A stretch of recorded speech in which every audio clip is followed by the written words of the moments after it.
Start किया जाए। तो आप लोग क्लास 10th में आ चुके हैं, नाम बताने की आवश्यकता नहीं है, आप लोग मेरे को जान रहे हो, नीट लिए हो तो आपकी पूरी जर्नी में हम हेल्प करेंगे। इससे पहले 2 क्लासेस हम लोग ले चुके थे बायोलॉजी से रिलेटेड। 2 क्लासेस में हम लोगों ने समझा था बेसिक बायोलॉजी, हम लोगों ने समझा था किस तरीके से इस पूरी जर्नी को कवर करना है, कैसे कैसे कौन कौन चैप्टर पहले पढ़ेंगे, हर चैप्टर का एक ओवरव्यू दिया गया था, ठीक है। और आपको एक सेल का भी एक ओवरव्यू दिया गया था, क्लास 9th में 10th में भी सेल पढ़ के आए हुए हैं, क्लियर। तो आगे बढ़ते हैं। तो आज का जो मेन टॉपिक है जिसका चैप्टर का नाम है cell the unit of life. क्या हुआ, इवनिंग चल रहा है, धोखा दे दिया। क्या पढ़ने वाले हैं, सेल, जिसका मतलब है द यूनिट ऑफ लाइफ। मैं हमेशा बोलता हूँ कि जब भी आप क्लास 10 में भी देखोगे, जब भी मैं पढ़ाता हूँ तो सबसे पहले हेडिंग को डिस्कस करते हैं, ठीक है। चैप्टर का नाम है उसको डिस्कस करते हैं, डिटेल में डिस्कस करेंगे, डिटेल में पढ़ेंगे, ठीक है। और आगे बढ़ेंगे। तो आपका काम क्या है कि अभी इसमें इंक भरना और कुछ नहीं। पीछे से इसको दांत से खोलिए, इसमें इंक भरिए, तब तक नोट सुनते भी रहेंगे। हम लोगों ने बोला था कि cell the unit of the life ये पढ़ना है। अब मैं बोला था ये भी कि जब क्लास 11th में आएंगे तो आपको पढ़ाने का तरीका चेंज हो जाएगा, पढ़ने का तरीका चेंज हो जाएगा। आप साइंटिफिक टेम्परामेंट की तरफ से पढ़ेंगे, ठीक है। ये इसको ऐसे से करिए और निकालिए, वैसे निकलता है और कैसे नहीं निकलेगा, ठीक है। अब एक सवाल है कि आप क्या मैटर है, मैं क्या मैटर हूँ, ये पेन क्या मैटर है। हम केमिस्ट्री में पढ़ते हैं कि मैटर का स्मॉलेस्ट पार्टिकल क्या है, एटम है। तो हमारा स्मॉलेस्ट पार्टिकल क्या होना चाहिए, हमारा स्मॉलेस्ट यूनिट क्या होना चाहिए, सेल। तो हम ऐसा क्यों पढ़ते हैं कि जब बायोलॉजी में पढ़ते हैं तो बोलते हैं स्मॉलेस्ट यूनिट क्या है, सेल है, देखिए मैटर से मिलकर बने हुए हैं। देखो केमिस्ट्री में पढ़ते हैं तो बोलते हैं कि मैटर का स्मॉलेस्ट यूनिट क्या है, एटम है। ऐसा क्यों, जबकि मैं खुद बोल रहा हूँ कि हमारी जो बेसिक यूनिट है सेल है, और सेल भी किससे मिलकर बना हुआ है, एटम से मिलकर बना हुआ है। तो फिर हम लिविंग बीइंग में सेल को ही बेसिक यूनिट क्यों बोल रहे हैं, एटम को बेसिक यूनिट क्यों नहीं बोला जा रहा है। क्योंकि सेल जो होता है वो हमारे बॉडी में जो भी फंक्शन होता है उसको सही बोल रहे हैं। अभी देखिए क्या है ना कि जब हम बायोलॉजी पॉइंट ऑफ व्यू से बातें करेंगे तो हम बायोलॉजी में क्या पढ़ते हैं। देखिए बायोलॉजी, आप अभी क्लास 11th में आए हैं, नए आए हैं, तो आपको बहुत सारी चीज़ समझाया जाएगी। हम बायोलॉजी पढ़ रहे हैं तो बायो मीन्स क्या हुआ सर, बायो मीन्स लाइफ, और लॉजी मतलब स्टडी, मतलब हम लाइफ की स्टडी करते हैं, लिविंग बीइंग की स्टडी करते हैं। और हम किसी बॉडी को लिविंग कब कहेंगे, जब उसके पास सेल हो। क्योंकि जितने भी लिविंग बीइंग्स हैं, चाहे वो मल्टी सेलुलर हो चाहे वो यूनिसेलुलर हो, सबके बेसिक स्ट्रक्चर क्या है, सेल है। सबका बेसिक स्ट्रक्चर क्या है, सेल है। चाहे वो यूनिसेलुलर बैक्टीरिया हो चाहे मल्टी सेलुलर ऑर्गेनिजम्स हो, चाहे वो सिंपल ऑर्गेनिजम्स बैक्टीरिया हो चाहे कॉम्प्लेक्स ऑर्गेनिजम्स ह्यूमन बीइंग्स हो, सबका बेसिक यूनिट क्या है, सेल है। क्लियर है। अगर सेल से कोई छोटा है, अपना एनसीईआरटी में लिखता है anything less than the cell, cell से अगर कोई छोटा है तो उसे इंडिपेंडेंट एग्जिस्टेंस उसका नहीं होगा, और अगर जिसका इंडिपेंडेंट एग्जिस्टेंस नहीं है यानी वो लिविंग नहीं है। क्लियर है, बहुत इंपॉर्टेंट बातें कर रहे हैं। तो हमने बोला कि सेल क्या है, आप सेल का डिफिनेशन पढ़े हैं बचपन में। सेल क्या होता है आपको मालूम है, cell is the basic structure and functional unit of the life या फिर बोल सकते हैं unit of the living beings, every living beings. Life मतलब क्या, यहाँ पे प्लांट लाइफ की बातें कर सकते हैं एंड एनिमल लाइफ की बातें कर सकते हैं। चाहे वो प्लांट लाइफ हो एनिमल लाइफ हो, सबका बेसिक स्ट्रक्चर क्या है, सेल है। क्यों सेल है, क्योंकि cell anything less than the cell, cell से कोई छोटा होगा तो उसका इंडिपेंडेंट एग्जिस्टेंस नहीं है। जब अगर इंडिपेंडेंट एग्जिस्टेंस नहीं है यानी वो लिविंग नहीं है। क्लियर है। अब यहाँ पे हमने बोला कि बेसिक स्ट्रक्चर की चर्चा कर रहे थे। बेसिक स्ट्रक्चर क्या, अगर मैं यहाँ पे समझाऊँ आपको तो आपके बॉडी में, ह्यूमन बींग्स में 200 डिफरेंट टाइप ऑफ सेल्स है। मेरे बॉडी में, आपके बॉडी में, ह्यूमन बींग्स में लगभग 200 से भी ज़्यादा क्या है, डिफरेंट टाइप के सेल्स हैं जो आपके बॉडी को बना रहे हैं, तो आपके बॉडी के बेसिक फंक्शन को परफॉर्म कर रहे हैं। लेकिन वही बैक्टीरिया की चर्चा करेंगे तो बैक्टीरिया में सिंगल सेल्ड कैपेबल है उसके बॉडी को डिजाइन करने के लिए, उसकी बॉडी को डिफरेंट फंक्शन को परफॉर्म करने के लिए। क्लियर है। मैंने क्या बोला कि आपकी बॉडी में और बैक्टीरिया के बॉडी में बस यही डिफरेंस है कि आप मल्टी सेलुलर है, वो क्या है, यूनिसेलुलर है। आप मल्टीसेलुलर होके जो सारे फंक्शन परफॉर्म कर रहे हो, वो खुद बैक्टीरिया सिंगल सेल्ड होके क्या कर रहा है, वो सारे फंक्शन परफॉर्म कर रहा है। क्लियर है? इसलिए सेल को क्या बोलते हैं, बेसिक स्ट्रक्चर बोलते हैं, बेसिक फंक्शनल यूनिट बोलते हैं। जो भी मेटाबॉलिक रिएक्शन आपकी बॉडी में हो रहा है, चाहे रिस्पिरेशन हो, डाइजेशन हो, एक्सक्रीशन हो, सर्कुलेटरी सिस्टम, जो भी रिएक्शन आपकी बॉडी में हो रहा है, वो सारे मेटाबॉलिक रिएक्शन को परफॉर्म कर रहा है, सेल कर रहा है। All the metabolic reaction perform by your cell. इसलिए सेल को क्या बोलते हैं, basic functional unit of the life. अगर आपके बॉडी में रिस्पिरेशन कौन कर रहा है, सेल कर रहा है। सेल में कौन कर रहा है, माइटोकॉन्ड्रिया कर रहा है। क्लियर है? पढ़ाएंगे वो एरोबिक एनारोबिक चर्चा अलग करेंगे। तो आपके बॉडी में रिस्पिरेशन कौन परफॉर्म कर रहा है, सेल कर रहा है। तो बैक्टीरिया के बॉडी में भी रिस्पिरेशन कौन कर रहा है, सेल कर रहा है। अमीबा के बॉडी में भी सेल कर रहा है। क्लियर है? तो ये देख रहे हैं, बेसिक फंक्शन को परफॉर्म करने के लिए जरूरत किसकी है, सेल की जरूरत है। इसलिए सेल को क्या बोलते हैं, basic structure and basic functional unit of the life. Clear है? तो हम यहाँ फंक्शन यूनिट की चर्चा करते हैं, मतलब all the metabolic reaction. R action मतलब क्या, रिएक्शन, शॉर्ट फॉर्म याद रखिएगा। All the metabolic reaction occur in cell, या परफॉर्म बाय सेल लिख सकते हैं, परफॉर्म बाय सेल, सेल के द्वारा परफॉर्म की जाती है। अब मेटाबॉलिक रिएक्शन कहने का मतलब क्या है, केमिस्ट्री में केमिकल रिएक्शन पढ़े थे आप, पढ़े होंगे कि क्लास 9th में, सॉरी 10th में लाइफ प्रोसेस में, कि carbon dioxide react with water in the presence of sunlight and chlorophyll, it form glucose plus oxygen. ये क्या है, केमिकल रिएक्शन है। ये कहाँ हो रहा है, प्लांट के अंदर हो रहा है, उसको बोले मेटाबॉलिक रिएक्शन। आप पढ़े होंगे रेस्पिरेशन चैप्टर में, क्लास 10th में लाइफ प्रोसेस में, कि ग्लूकोज क्या होता है, ग्लूकोज का ब्रेकडाउन होता है in the presence of oxygen या तो in the absence of oxygen. तो क्या बनता है, एटीपी बनता है, एनर्जी बनता है। ये क्या है, this is the chemical reaction. अगर केमिस्ट्री पॉइंट ऑफ व्यू से बात करेंगे, अगर बायोलॉजी पॉइंट ऑफ व्यू से बात करेंगे तो क्या बोलेंगे, metabolic reaction.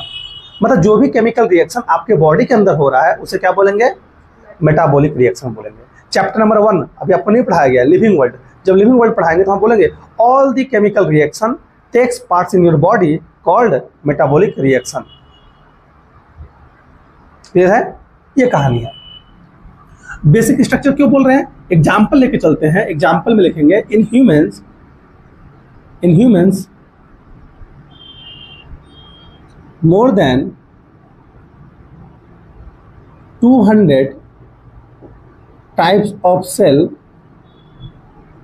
required to form complete body। पूरी बॉडी बनाने के लिए आपको कम से कम 200 टाइप के क्या चाहिए, सेल्स की आवश्यकता पड़ेगी। ह्यूमन बीइंग की चर्चा करेंगे। बट इनकी दूसरा example, but in case of bacteria only single cell is required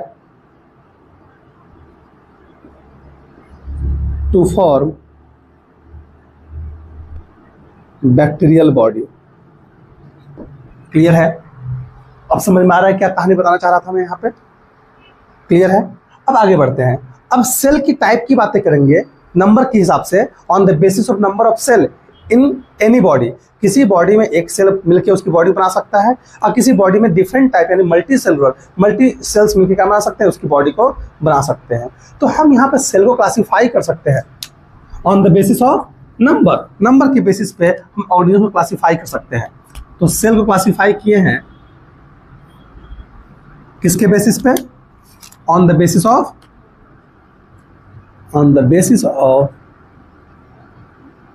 number के बेसिस पे। पहला क्या आ जाएगा, अगर किसी के पास एक सेल है तो उसे क्या बोलेंगे, यूनिसेलुलर ऑर्गेनिज्म। ठीक है, यूनिसेलुलर ऑर्गेनिज्म मतलब बोलेंगे तो उस ऑर्गेनिज्म का नाम हो जाएगा। और दूसरा क्या बोल सकते हैं, मल्टी सेलुलर ऑर्गेनिज्म। क्या मैं इसको लिखने की आवश्यकता है क्या, यूनि मतलब क्या होगा, यह तो आपको मालूम है, क्लास 9th में 10th में पढ़ाया गया है। यूनि मतलब होता है 1। मैं फिर भी यहाँ बता देता हूँ, यूनि मतलब 1। और सेलुलर मतलब क्या सर? सेल। यहाँ मल्टी मतलब क्या सर? मैनी। मैं कुछ भी नहीं छोड़ूंगा, बता दे रहा हूँ। आपको आता है कि नहीं आता मुझे उससे मतलब नहीं है, मैं ये मान के चलूँगा आपको कुछ नहीं आता है, पूरा ब्लैंक है। और यहाँ पे सेल। देख रहे हैं कि ऐसे ऑर्गेनिज्म जिनकी बॉडी में केवल क्या है? एक ही सेल है, एक सेल मिलकर उनकी बॉडी का फॉर्मेशन कर रहा है, उसे क्या बोलेंगे? Unicellular organism. जैसे एग्जाम्पल लेके चलते हैं, इसमें एग्जाम्पल लेके चलेंगे तो एग्जाम्पल में मोनेरा। मोनेरा में मेनली बैक्टीरिया आते हैं, ये यूनिसेलुलर ऑर्गेनिज्म है। आप प्रोटोजोन्स, प्रोटोजोन्स, प्रोटोजोन्स में आप क्या आ जाएंगे? अमीबा, पैरामीशियम, ईटीसी लिख देता है यहाँ पे। सब पढ़ेंगे कहाँ पे? सेकंड चैप्टर में, बायोलॉजिकल क्लासिफिकेशन में ये सारी चीजें पढ़ेंगे, टेंशन लेने की आवश्यकता नहीं है। ईस्ट, ईस्ट एक फंगस का नाम है, एक तरह का फंगस है। कैसा फंगस है? Unicellular fungus. क्लियर है? मशरूम, मशरूम एक फंगस है लेकिन कैसा है? मल्टी सेलुलर है। क्लियर है? तो यहाँ पे आप देख रहे हैं, ये they are the unicellular organisms. Clear है? मल्टी सेलुलर में एग्जाम्पल लेंगे तो मल्टी सेलुलर में भैया आपको तो मालूम ही है सर, फंजाई मल्टी सेलुलर होता है, प्लांट मल्टी सेलुलर होते हैं, एनिमल्स मल्टी सेलुलर होते हैं। क्लियर है? कोई डाउट? यहाँ तक में डाउट? अब इसके बाद आपका एनसीईआरटी लाइन लिखता है जो हम सबसे पहले डिस्कस किए थे कि किसी भी स्ट्रक्चर को हम लिविंग तब तक नहीं बोलेंगे जब तक उसके पास क्या नहीं होना चाहिए? सेल नहीं होना चाहिए। अगर सेल नहीं है यानी वो लिविंग नहीं है। मतलब लिविंग होने की रिक्वायरमेंट क्या है? सेल। कि आपके पास सेल है यानी आप लिविंग है, यानी आप लिविंग है तो आपके पास सेल तो होगा ही होगा। या तो एक सेल के ऑर्गेनिजम्स आप कहलाएंगे या तो मल्टी सेल ऑर्गेनिजम्स कहलाएंगे। यहाँ पे स्टार पॉइंट करके लिख सकते हैं, आपका जो एनसीईआरटी लिखता है कि anything less than cell cannot exist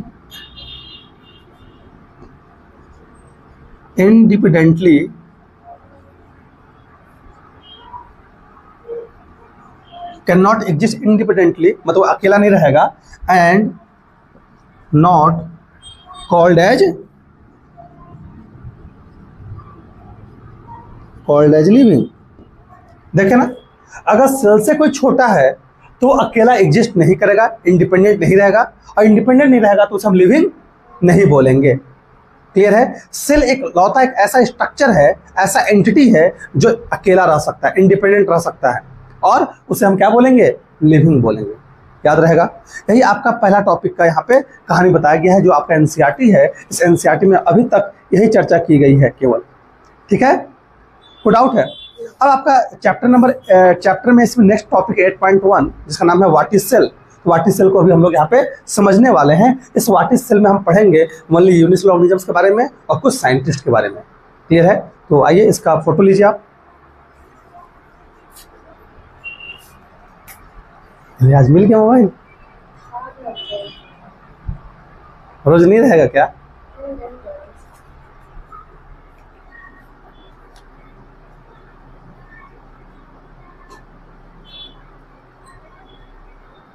clear है? यहां तक में डाउट? अभी हम लोग हिस्ट्री पढ़ने वाले हैं थोड़ा सा। देखिए हिस्ट्री से रिलेटेड थोड़ा सा यहाँ पे आपको लिखा गया व्हाट इज सेल में आया है यूनिसेलुलर ऑर्गेनिजम्स के बारे में, और आपको बताया गया है साइंटिस्ट के बारे में। तो आइए इसको इरेज करते हैं और आगे बढ़ते हैं।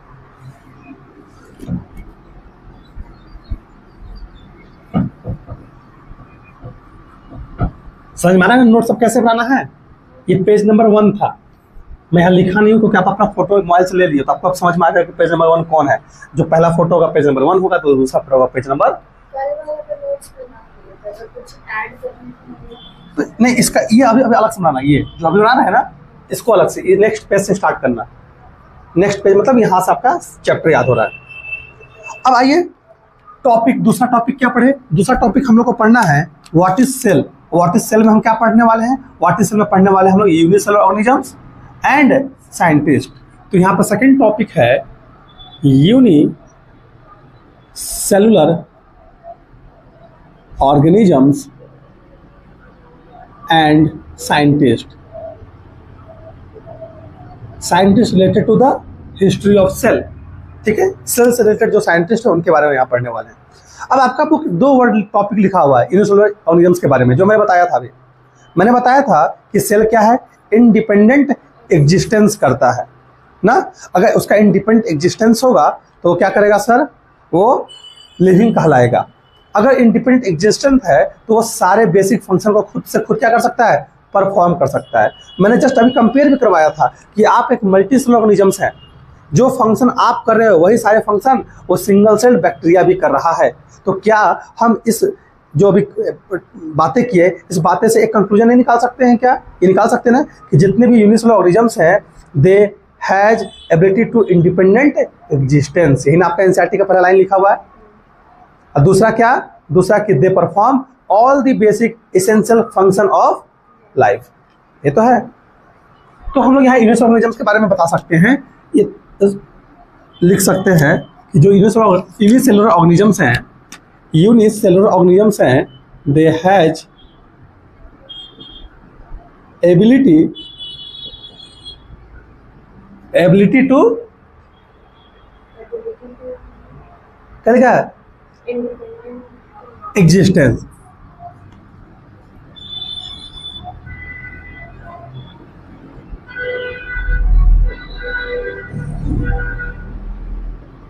क्लियर है? दूसरा, इसके पास क्या एबिलिटी है, इनके पास has ability to perform basic essential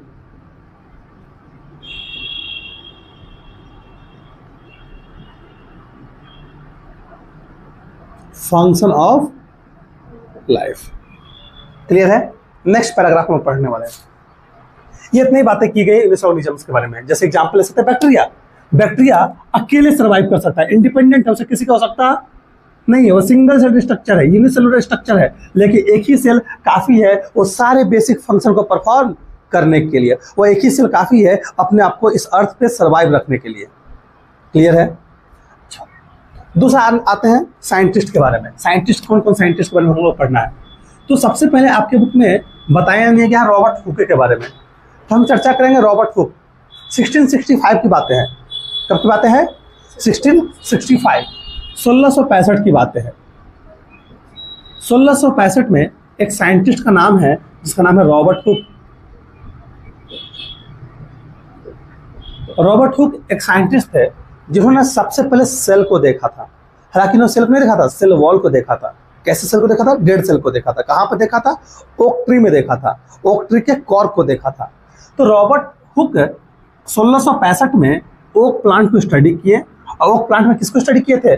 cork को स्टडी किए थे। और कॉर्क पे इन्होंने देखा था हेक्सागोनल स्ट्रक्चर, इसी को इन्होंने बोला हनीकॉम्ब स्ट्रक्चर, या इन्होंने इसी को बोला था small compartment.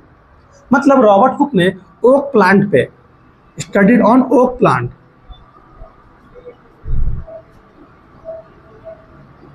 Study cork on oak plant, oak tree. Oak plant को स्टडी किया। और ओक प्लांट में क्या देखा सर? ओक प्लांट के कॉर्क पे क्या देखा सर? इन्होंने सेल देखा।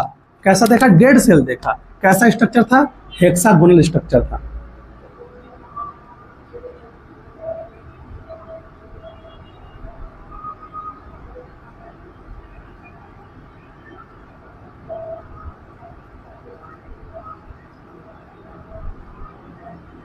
देखा ना, this is hexagonal structure, small compartment. और रॉबर्ट हुक ने कॉर्क पे क्या देखा?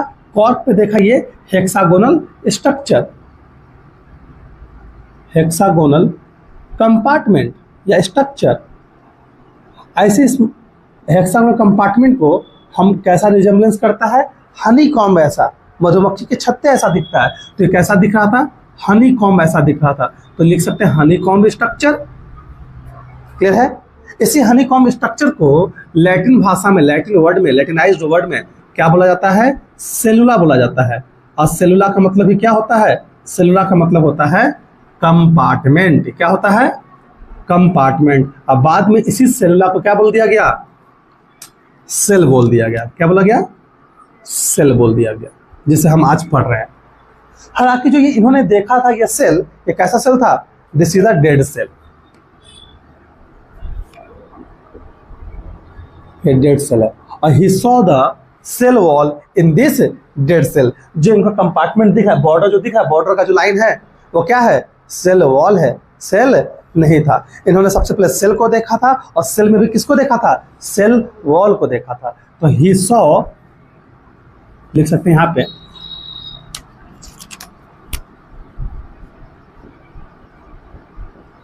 he saw cell wall in dead cell of oak tree। Clear है? यहां तक डाउट है? ये पहला हिस्ट्री हुआ, ये कहानी है। उसके बाद सबसे पहले लिविंग सेल की चर्चा की जाए 1674 में, 1674, आपके बुक में डेट नहीं लिखा हुआ है। 1674 में एक साइंटिस्ट आए जिनका नाम था एंटोन वॉन लीवनहुक। ठीक है, एंटोन वॉन लीवनहुक, ये दूसरे साइंटिस्ट है। ये सबसे, इनको बोला जाता है फादर ऑफ माइक्रोबायोलॉजिस्ट। क्या बोला जाता है? Father of microbiologist. इनका नाम है फादर ऑफ माइक्रोबायोलॉजी। क्यों बोला जाता है माइक्रोबायोलॉजी? क्योंकि एक ऐसे साइंटिस्ट थे जिनको खुजली मची हुई थी, जहाँ वो जाते थे अपना माइक्रोस्कोप लेके जाते थे।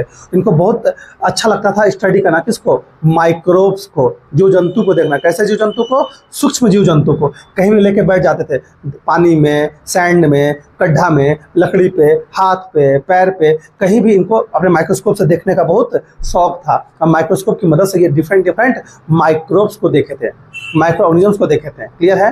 तो ये सबसे पहले पॉन्ड में ना इन्होंने लाइव सेल को देखा था। He discovered the live cell. यहाँ लिख सकते हैं इन्होंने क्या देखा था? ही डिस्कवर्ड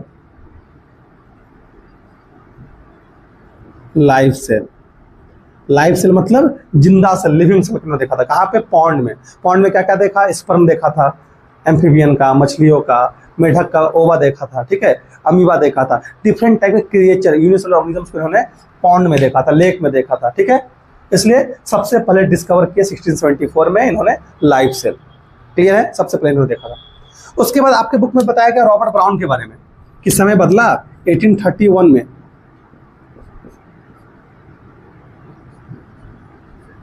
रॉबर्ट ब्राउन क्या डिस्कवर किए थे? Robert brown discover nucleus.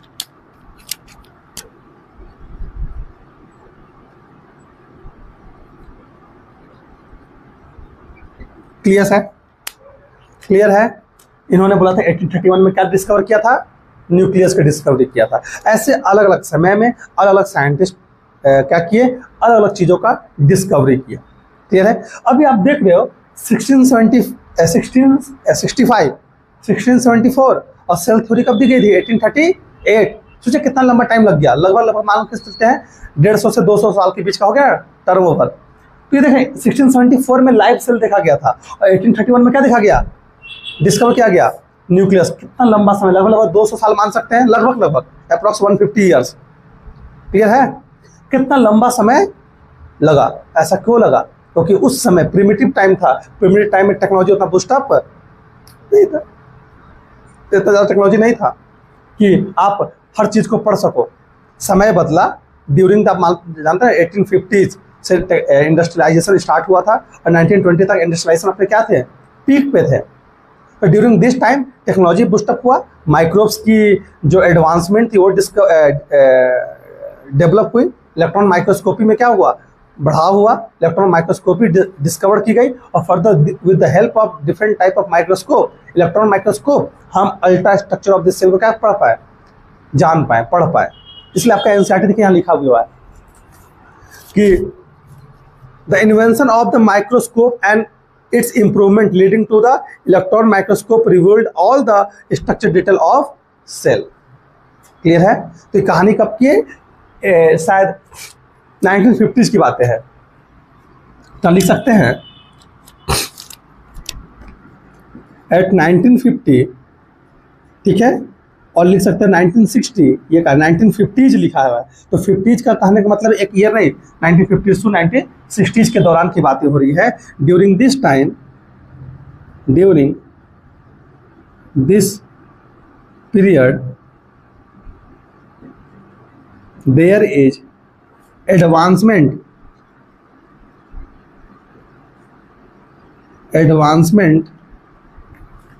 in technology and microscopy that revealed the ultrastructure of cell. Cell के अल्ट्रा स्ट्रक्चर को हम लोग देख पाए।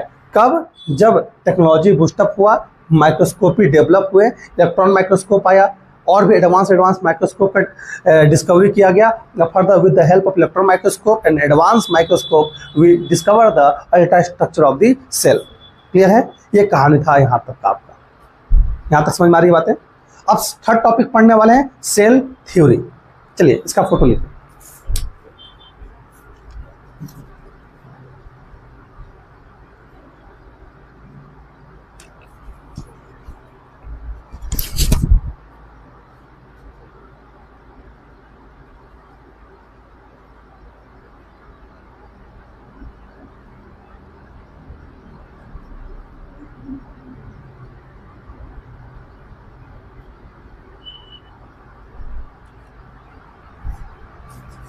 इरेज करें। अब आइएगा, अब हम लोग नेक्स्ट टॉपिक आपके बुक पे लिखा हुआ है सेल थ्योरी। आइए सेल थ्योरी की चर्चा करते हैं। What is the mean of cell theory? Cell theory क्या बताता है? सेल थ्योरी क्या आपको सिखाता है? आइए इसको समझाते हैं। कैसा लग रहा है? चेंज लग रहा है क्लास 10th और 11th में? ऐसी लिखवाया जाए, क्लास 10th में नहीं लिखवाते होंगे।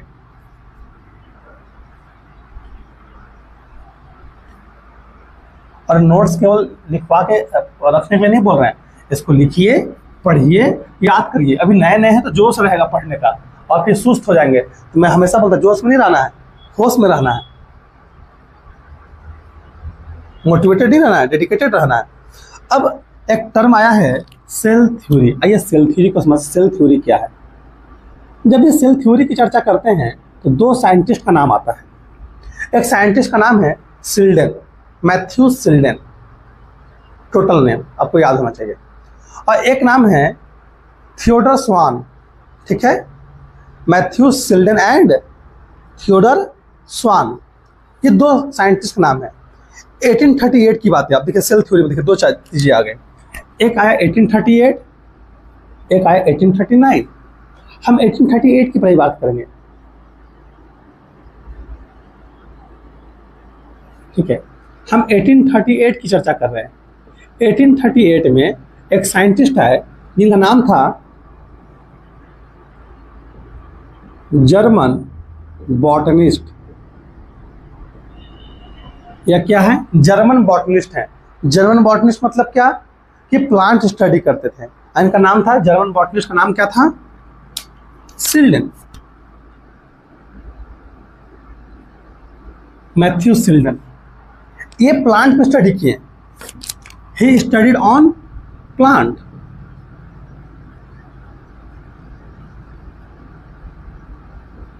प्लांट की स्टडी किए and say that plants are made up of cells. ठीक है, and this cells form different type of tissue. Clear है? इन्होंने क्या बोला कि जो प्लांट है, प्लांट सेल से बना हुआ है, डिफरेंट टाइप ऑफ सेल से मिलकर बना हुआ है, और फर्दर ये सेल क्या कर रहे हैं? डिफरेंट टाइप ऑफ टिश्यू बना रहे हैं। तो ही studied on plant and states that plant is made up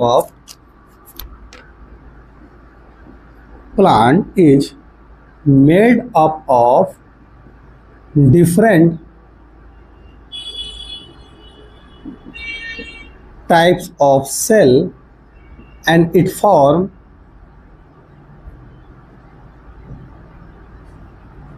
different type of tissue। कैसा टिश्यू? Plant tissue. आप जानते हैं ना, सेल, सेल क्या बनाता है? Tissue, tissue organ, organ organ system, organ system body. तो इन्होंने क्या बोला कि जो प्लांट है ना, प्लांट सेल से मिलकर बना हुआ है। और कैसे सेल से? डिफरेंट टाइप ऑफ सेल्स है। और ये डिफरेंट टाइप ऑफ सेल क्या कर रहे हैं? डिफरेंट टाइप ऑफ टिश्यू का फॉर्मेशन कर रहे हैं। इस तरीके से पूरा प्लांट का फॉर्मेशन हुआ है। क्लियर है? ये बात बोले चुप हो गए। क्लियर? 1839 में एक और साइंटिस्ट आए जो कि ब्रिटिश साइंटिस्ट हैं या इंग्लिश साइंटिस्ट हैं। ये नाम था ब्रिटिश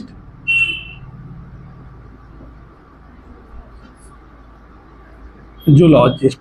जूलॉजिस्ट क्यों लिख रहे हैं? क्योंकि ये एनिमल स्टडी करते थे। एनिमल स्टडी करने वाले को जूलॉजिस्ट बोला जाता है। और नाम क्या था इनका? स्वान, थियोडर स्वान। क्लियर है? ही स्टडीड ऑन एनिमल, ये एनिमल पर स्टडी किया।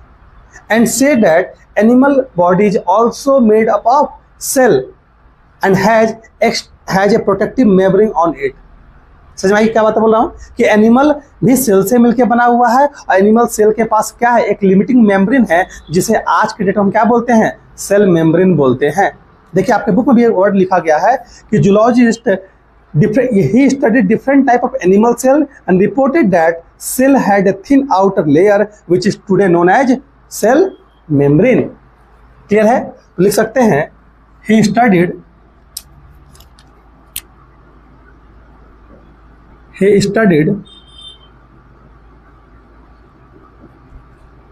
different types of animal cell, ये एनिमल सेल को स्टडी किया and reported that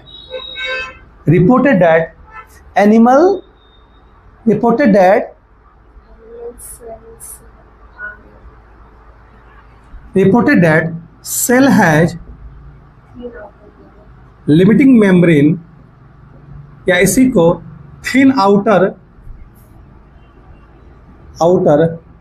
membrane that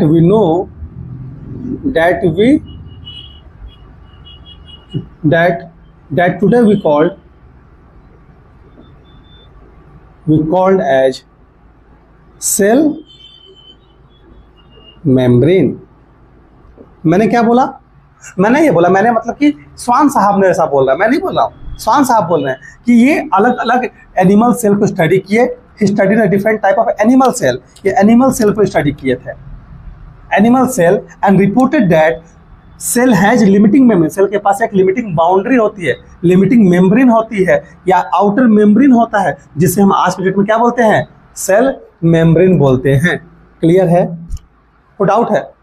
इसके अलावा he also studied on plant cell, ये एनिमल पर तो स्टडी कर भी किए थे, लेकिन और किस पे स्टडी किए? प्लांट सेल पे स्टडी किए। देखिए लिख सकते हैं, पहला पॉइंट ये था इनका, और दूसरा पॉइंट ये क्या था? He also studied on plant cell and state that and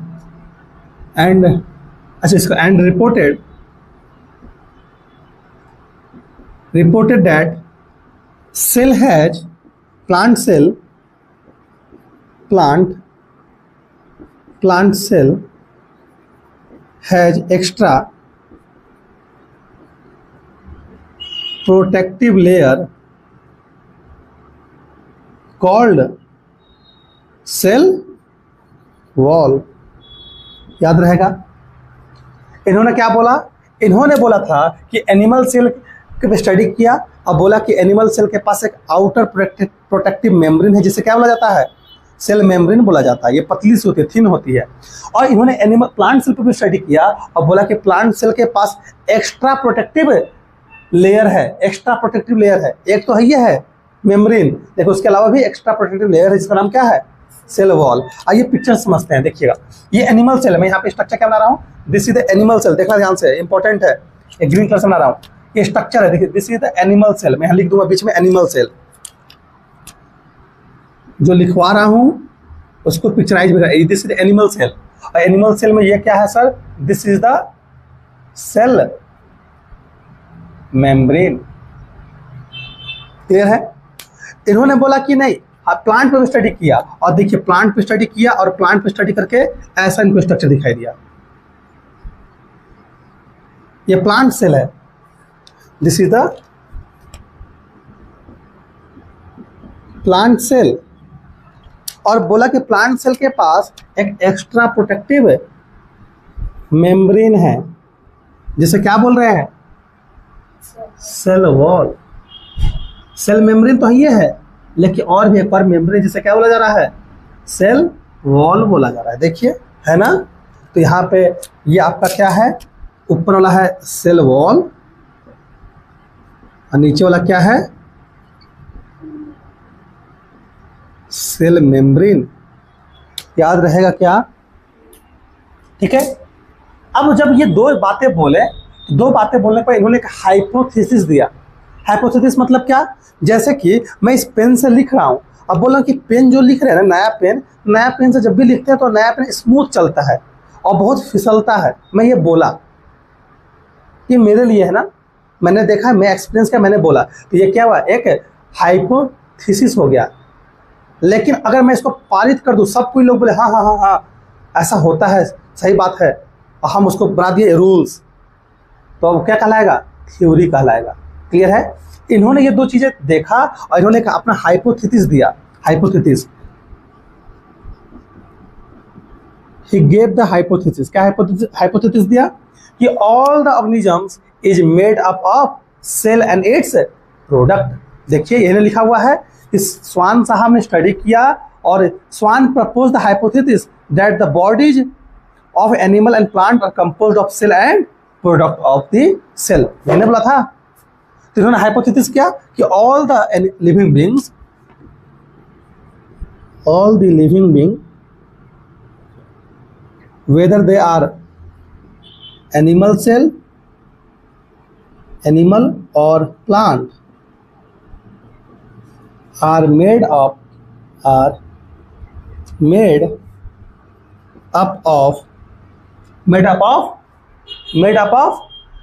of cell and product of cell. Cell से मिलकर बने हैं और प्रोडक्ट ऑफ दी सेल से मिलकर बने हुए हैं। इन्होंने हाइपोथेसिस दिया था, थ्योरी नहीं दिया था। फिर बाद में दोनों साइंटिस्ट ने देखा कि ये प्लांट पे स्टडी कर रहे थे, ये एनिमल पे स्टडी करके अपना ये डेटा दिया, इन्होंने प्लांट पे डेटा दिया, देखा कि दोनों का डेटा लगभग सेम है, दोनों एक साथ मिले, गेट टुगेदर हुए और क्या बोले? सेल थ्योरी दे दिए। ठीक है, यहाँ लिखा हुआ है together they formulated the cell theory. Schleiden and Schwann together formulated the cell theory. Clear है? इसी को दोनों एक साथ मिले और एक साथ क्या बोले? सेल थ्योरी दे दिए। आपके बुक में जब आप लिखोगे तो इसके नीचे यहाँ लिखना है। यहाँ पे जगह मेरे पास नहीं है, इसलिए आप यहाँ से लिखोगे कॉपी में। ठीक है, नहीं तो आपको लगा कि इसी के नीचे ये है, ये दूसरा हेडिंग पढ़ा रहे हैं। ठीक है, तो यहाँ पे आपका आया Schleiden and Schwann, Silden and Swan together formulated क्या? Cell theory. ऐसे सवाल आते हैं, यहाँ ले लेते हैं सेल थ्योरी, हेडिंग डालते हैं क्या है? सेल थ्योरी पढ़ रहे हैं हम लोग।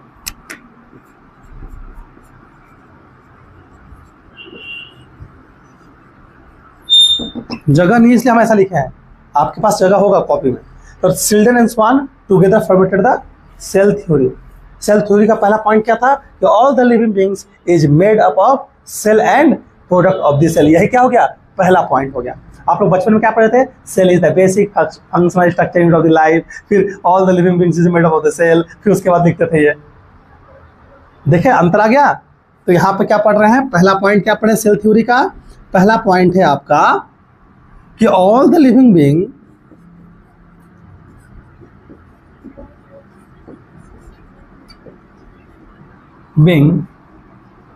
beings are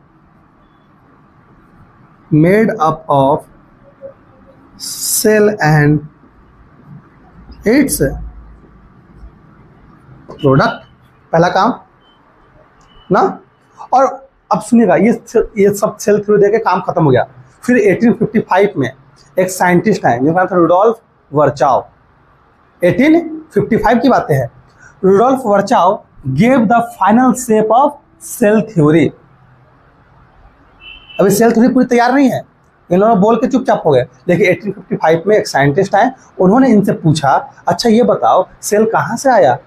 इनके पास कोई आंसर नहीं था, तो उन्होंने बोला था ओमिनस सेलुला ई सेलुला, मतलब every cell come from pre existing cell, यानी every cell come from parental cell. Clear है? इस चीज़ को कहाँ पढ़ेंगे? सेल डिवीजन में पढ़ेंगे। तो ये देख रहे हैं कि फर्दर सेल थ्योरी इज, यहाँ पे कहीं लिख सकते हैं, दूसरा ये पॉइंट लिखा सेल थ्योरी कि every cell comes from pre existing cell. ये कौन बोला था? ये रुडोल्फ वर्चाव ने बोला था। तो हम यहाँ पे कहीं लिख सकते हैं यहाँ से सेल थ्योरी कि final shape of cell theory is provided given by Rudolf वर्चाव।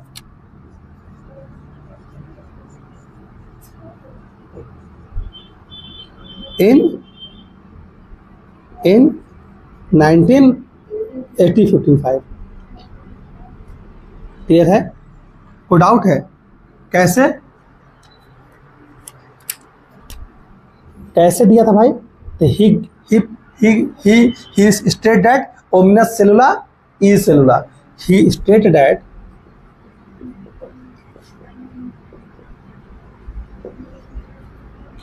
ominous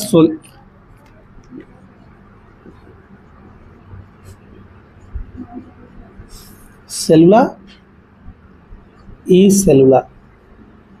इसका मीनिंग क्या होता है?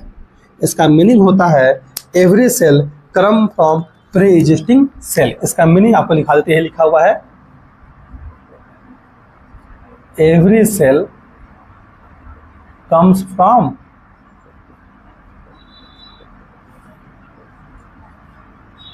Pre existing cell. क्लियर है? समझ में आ रही है? मतलब सेल थ्योरी किसने दिया था? दोनों ने फॉर्मुलेट किया। इन्होंने बोला कि सभी लिविंग बीइंग्स किससे मिलकर बने हुए हैं? सेल से मिलकर बने हुए हैं, और प्रोडक्ट ऑफ द सेल से मिलकर बने हुए हैं। सेल क्या है? Cell is the basic structure and fundamental unit of the life. बात खत्म। लेकिन 1855 में ये अधूरा सेल थ्योरी था, इसको क्या किया गया? इसको मॉडिफाई किया गया। किसके द्वारा? रुडोल्फ वर्चाव के द्वारा। इन्होंने क्या ऐड किया कि जो भी सेल है वो कहाँ से आता है? प्री एग्जिस्टिंग सेल से आता है। क्लियर है? कोई अब दोस्त के सामने शो ऑफ करना था, बोल दो एक वर्ड बताएं, ओमिनस सेलुला ई सेलुला, बताओ क्या है? समझ नहीं पाएगा। तो ओमिनस सेलुला ई सेलुला मतलब क्या है? Every cell come from pre existing cell. Clear है? अब फर्दर ये फाइनल पूरा ये जो दो पॉइंट लिख दिए, दोनों पॉइंट क्या हो गया? Final shape of the cell theory. This is the final cell theory. Clear? इसे सेल लिनिएज थ्योरी भी बोला जाता है। क्लियर है? ये कहानी है, आपको यहाँ तक बता दिया गया है। Final shape of cell is provided by Rudolf Virchow by adding the every cell come from the pre existing cell, जो हम यहाँ पे ऐड भी कर दिए हैं और नीचे लिखवा भी दिए ताकि आपको कंफ्यूजन ना हो। क्लियर है? This is all about for today class. हम लोग पूरा पढ़ चुके हैं, हम लोग सेल थ्योरी समझ चुके हैं, इंट्रोडक्शन समझ चुके हैं। कल और भी आगे बढ़ेंगे। क्लियर है? और तेजी से बढ़ेंगे। अभी धीरे अडेप्ट कर, अभी स्लो चल रहा है गाड़ी, धीरे अडेप्ट हो जाए। अडेप्ट होंगे तो फिर उसके बाद आप जब सब बेसिक टर्मिनोलॉजी समझ जाएंगे हर चैप्टर का कि टर्म्स क्या क्या है, तब आपको गाड़ी तेज चलेगी। तो अभी मेहनत करने की आवश्यकता है। अभी अगर हार मान लेंगे तो आगे नहीं बढ़ेंगे। अभी जितना मेहनत करना है अभी कर लीजिए, फिर तो कुछ नहीं होगा। ठीक है? Thank you.